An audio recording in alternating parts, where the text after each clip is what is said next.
23 मार्च 1940 वो दिन जब करारदाद पाकिस्तान मंजूर की गई। यौम पाकिस्तान पर आज मुल्क भर में आम तातील है। अहम इमारतों को बरकी कुमकुमों से सजा दिया गया। मौसम की खराबी के बायस 23 मार्च की परेड अब 25 मार्च को होगी।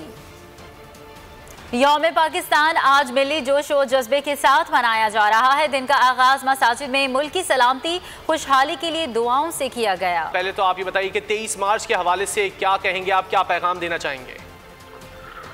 देखिए, किसी भी तहरीक को जब शुरू किया जाता है और उस तहरीक के मकासद बहुत बड़े, बहुत वसी, बहुत अहम मकासद हों और वो ऐसे मकासद हों कि वो दुनिया के नक्शे को क्रॉस आउट करें, तो उस तहरीक के लिए कुछ संगे मील समझे जाते हैं।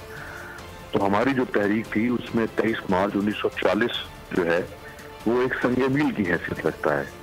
ये वो दिन था जिस दिन हमने बड़े सगीर के मुसलमानों ने जो स्ट्रगल शुरू की थी 1906 में की थी, और 1906 से पहले फिर 1890 की दिहाई में जब इंडियन नेशनल कांग्रेस के मुकाबले में आहिस्ता आहिस्ता मुसलमान खड़े हुए थे, उन्होंने 1906 में समझा कि हमें अपनी एक सियासी जमात चाहिए जो हमारी नुमाइंदगी कर सके, जो हमारे मसाइल को सुन सके और जो हमें एक प्लेटफॉर्म मुहैया कर सके ताज बरतानिया के सामने और बड़े सगीर की बाकी कौमियतों के सामने।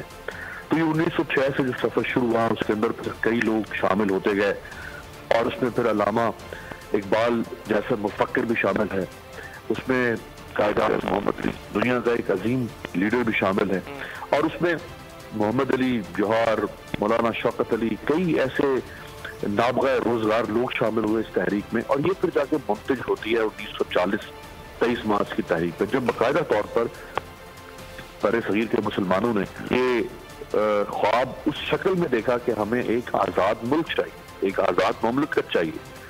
और कायद आज़म मोहम्मद अली जिन्ना ने तो कहा था कि पाकिस्तान तो उस दिन बन गया था जिस दिन बड़े सगीर में पहला हिंदू मुसलमान हुआ था।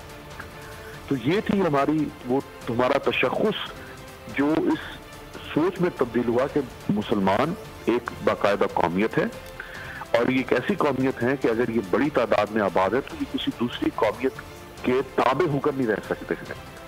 और फिर 1940 के बाद की जो स्ट्रगल है उसमें फिर हम देखते हैं कि बाकायदा तौर 40 का जो इलेक्शन हुआ बड़े सगीर का, उस इलेक्शन में मुस्लिम लीग ने पार्टिसिपेट किया।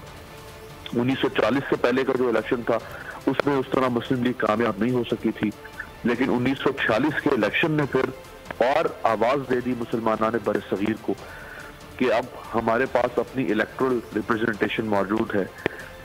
और फिर बहरहाल 1947 में जाके फिर हमने देखा कि 2 मुल्क निकले बड़े सगीर से। तो ये एक बड़ा अहम दिन है और इस दिन को हर साल जब पाकिस्तान में और पाकिस्तान से बाहर रहने वाले जो पाकिस्तानी है वो जो मनाते हैं, ये तजदीद अहद का दिन भी है। एक तो 1947 14 अगस्त की अपनी अहमियत है, लेकिन ये जो दिन है 23 मार्च 1940 ये तजदीद अहद का दिन है। देखिए 1940 में किसने सोचा होगा कि हमें ठीक 7 साल के बाद कामयाबी मिलने वाली है।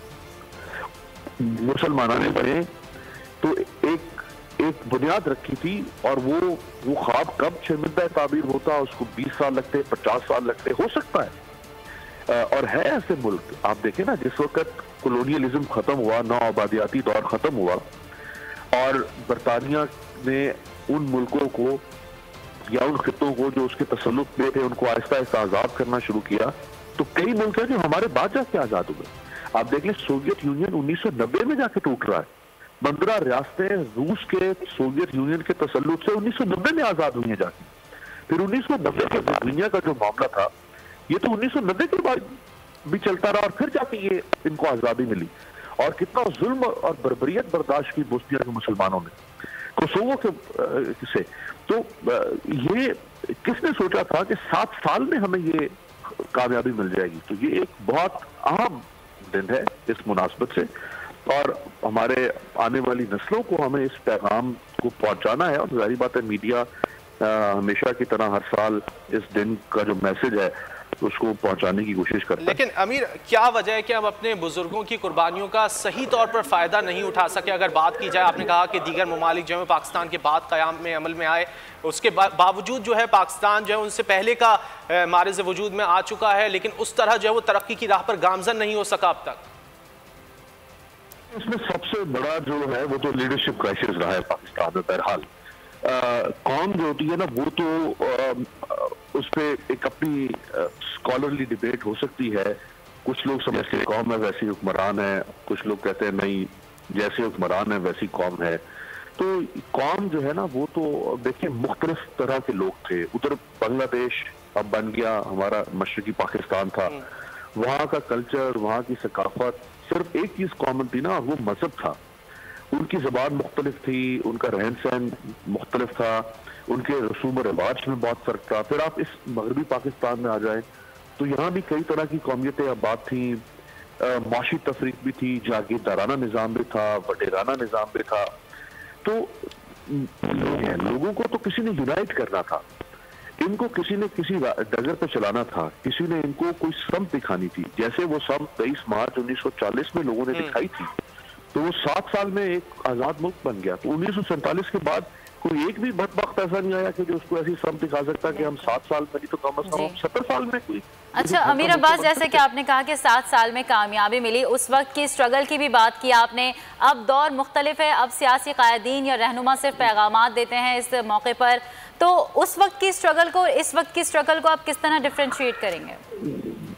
देखिए, ये कोई स्ट्रगल है, ये तो स्ट्रगल फॉर पावर है, ये तो स्ट्रगल फॉर रूल है, ये तो स्ट्रगल फॉर वेल्थ है। ये कोई स्ट्रगल तो नहीं है ना, स्ट्रगल तो वो थी। देखिए ना, लियाकत अली खान रियासत करनाल के मालिक थे, 900 गांव थे उनकी रियासत में, सब कुछ छोड़कर पाकिस्तान आ गए। सरदार अब्दुल रब निश्तर, कितना बड़ा नाम था, जब फौत हुआ तो उसके हाथ में क्या था? खाली राजा साहब महमूदाबाद। ये बताया ना पाकिस्तान के नौजवानों को राजा साहब महमूदाबाद कौन, जिसने पाकिस्तान बनने के बाद कायद आज़म को ट्रैक दिया था कि अपनी नई रियासत का जो है वो कुछ तनख्वाहें अदा करो अपने सरकारी मुलाजिमीन की। महमूदाबाद का वो राजा था, छोड़ के सब कुछ यहाँ पे आ गया। ये बदबख्त, इनका आप मुवाजना कर रहे हैं उन 7 सालों की स्ट्रगल करने वालों के साथ। बिल्कुल, कौम तो आजाद हो गई, लेकिन कौम अभी तक स्टेबल नहीं हो सकी क्योंकि नेशनल इंटरेस्ट पे पर्सनल इंटरेस्ट हावी आया हुआ है। जी बिल्कुल ऐसे ही मुसलसल आप देख रहे हैं, फौजी हुक्मरान आए, उन्होंने भी इस मुल्क में बेहतरी का नारा लगा कर आए। देखिए ना, जैसे चल रहे थे, जियाउल हक ने बीच में आके शरारत की और वो आ गया बीच में। अब बच्चा भाई, तुम अगर आ गए तो तुम पाकिस्तान में कुछ कर देते ना, तुम 11 साल बेराज बादशाह, सिवाय इस मुल्क में असलिया कल्चर देने के, मनुष्यात कल्चर देने के और खुद साख्ता जिहाद की तारीफें करने के क्या किया? तो नवाज शरीफ और बेनजीर चल रहे थे 88 से लेकर 99 तक। 99 में परवेज मुशर्रफ आ गया कि जी मैं अब इनकलाबी और जिहादी बन के आ रहा हूँ। क्या किया उसने 8 साल 9 साल के बाद? तो ना उन्होंने कुछ किया, और माशाल्लाह ये जो जमहूरियत के चैंपियन थे ना इन्होंने कुछ किया। जब फौज आती रही तो वो आती डिक्टेटर बन गई थी, लेकिन उसको फिर जमहूरियत पसंद बनने का चस्का पड़ता था। जब ये जमहूरियत के चैंपियन आते हैं तो ये आते जमहूरियत के चैंपियन बन के हैं, लेकिन इनको फिर आमरियत का चस्का पड़ जाता है। तो अमीर, अब इस तमाम तर सूरत हाल के बाद बेहतरी किस तरह लाई जा सकती है? देखिए, अब तो इसमें बहुत सारे फैक्टर्स आ चुके हैं। मीडिया का एक फैक्टर है, सोसाइटी के अंदर और बहुत सारी फोर्सेस जन्म ले चुकी हैं जो अपना किरदार अदा कर रही हैं। सोशल मीडिया है, अवेयरनेस है, ये तो ऐसे फैक्टर्स हैं कि जो रेलेवेंट फैक्टर्स हैं सोशल चेंज के लिए, लेकिन इनको स्ट्रीमलाइन बहरहाल लीडरशिप में करना होता है। जो अवाम है ना, वो तो आप देखें, वो तो एक रेवड़ की तरह होता है। ये आज से 200 साल पहले भी रेवड़ होते थे, ये आज भी रेवड़ होते हैं। आपको लीडरशिप चाहिए होती है जो इनको स्ट्रीमलाइन करती है। आप देखिए 30 अक्टूबर, ये अभी आप अमेरिका की हालिया मिसाल देख लें, ये ट्रंप के दौर की, जब उन्होंने कैपिटल हिल पर हमला कर दिया। यानी आप सोच सकते हैं, अमेरिका जैसा मुल्क जिसकी जमहूरियत को सारी दुनिया फॉलो करती है, वहां से कुछ लोग उठते हैं, वो कैपिटल हिल पर हमला कर देते हैं। इसका मतलब है जाहिल होते हैं, जज्बाती होते हैं, कुसीले होते हैं, वो रेवड़ की तरह होते हैं। उनको लीडरशिप होती है जो स्ट्रीमलाइन करती है। हमारे पास लीडरशिप वो नहीं हमें मिल पा रही। इमरान खान साहब से लोगों को जो एक तवक्को थी कि वो उस ख्वाब को जो हमारे आबाओ अजदाद ने देखा था, वो उस ख्वाब को शर्मिला ताबीर करेंगे, लेकिन वो भी लगता है किसी और रास्ते पर चल पड़े हैं, वो भी सिर्फ अपने इक़्तिदार को बचाने के लिए, अपने इक़्तिदार को दबाव देने के लिए। यही गलती की थी परवेज मुशर्रफ ने।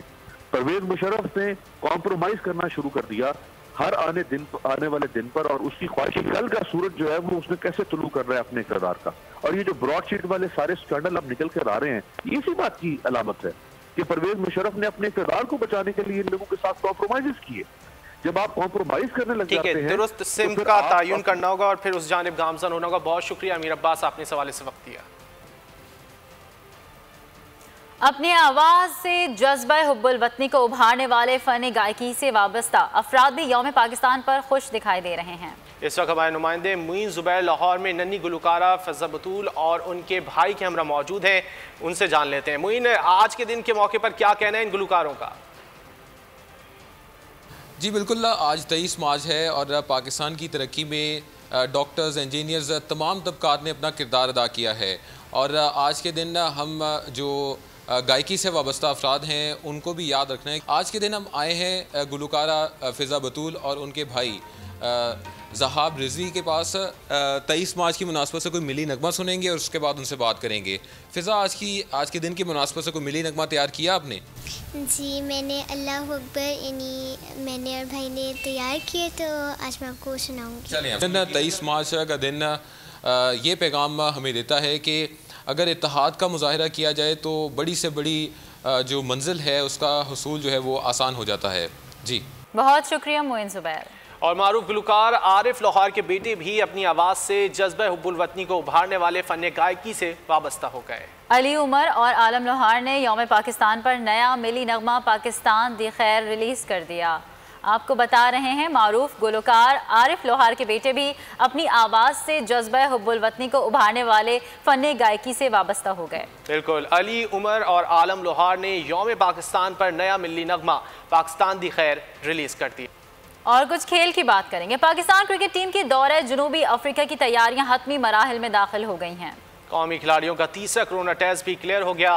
फास्ट बॉलर हसन अली ने भी वबा को शिकस्त दे दी। आज लाहौर रिपोर्ट करेंगे। दूसरी जानिब ओपनर शर्जील खान के लिए मुश्किल घड़ी हो गई है।